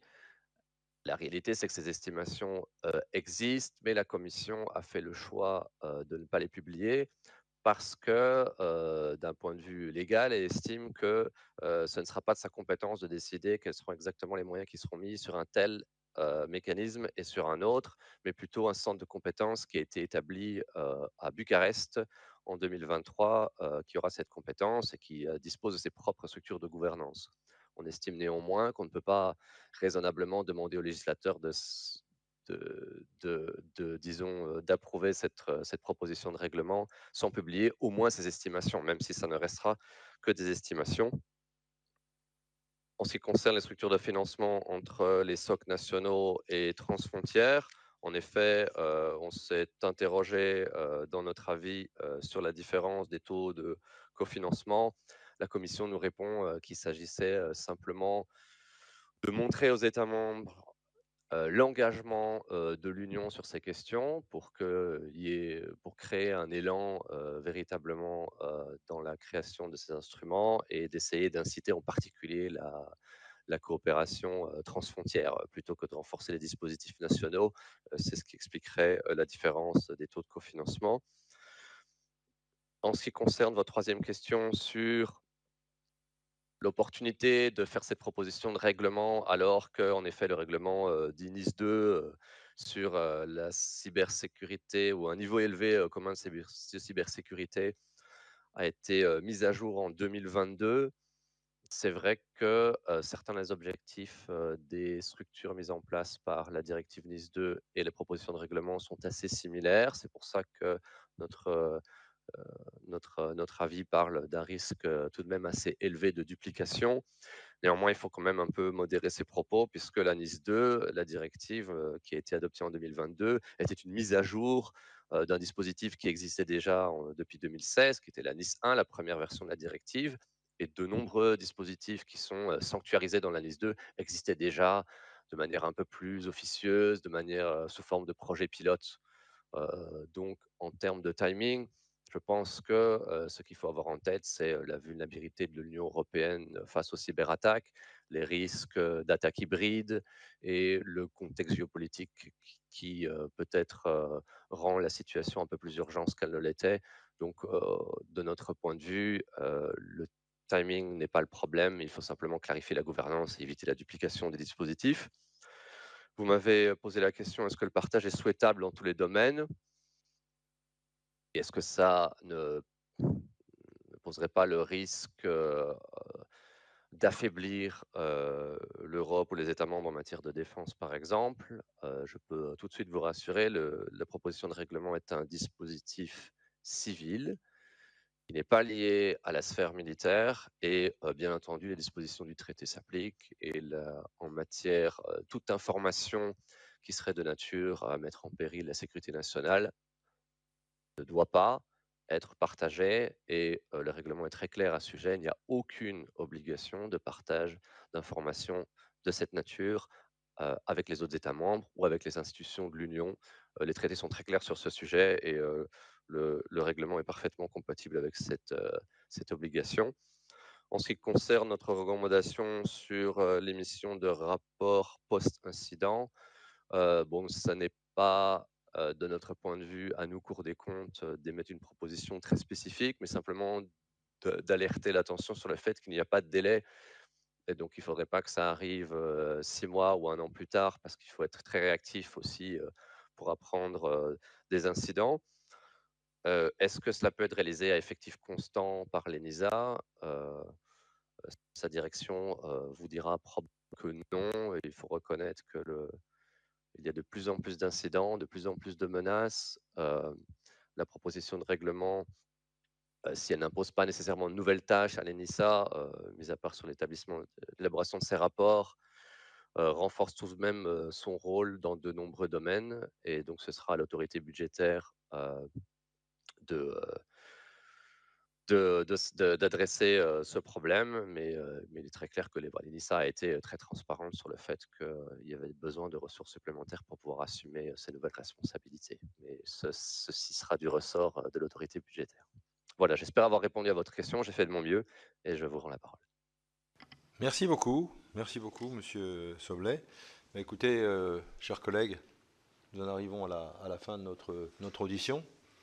Je voudrais remercier, d'abord vous remercier vous d'être venu ce matin, et puis remercier les gens qui ont bien voulu nous parler de la Cour des comptes européenne, et notamment évidemment M. François-Roger Casala, qui était en présentiel, mais aussi Madame Debec-de-Lièvre et puis Monsieur Diana, Madame Birgit Schaeffer, et non pas Brigitte, Monsieur Christian Niter et Monsieur Frédéric Soblet. Merci à vous tous d'avoir participé à cette réunion. Ça nous a permis d'être éclairés sur le rôle précis de la Cour des comptes européenne. Et merci pour le travail que vous faites. C'est important. Merci à vous. Très bien.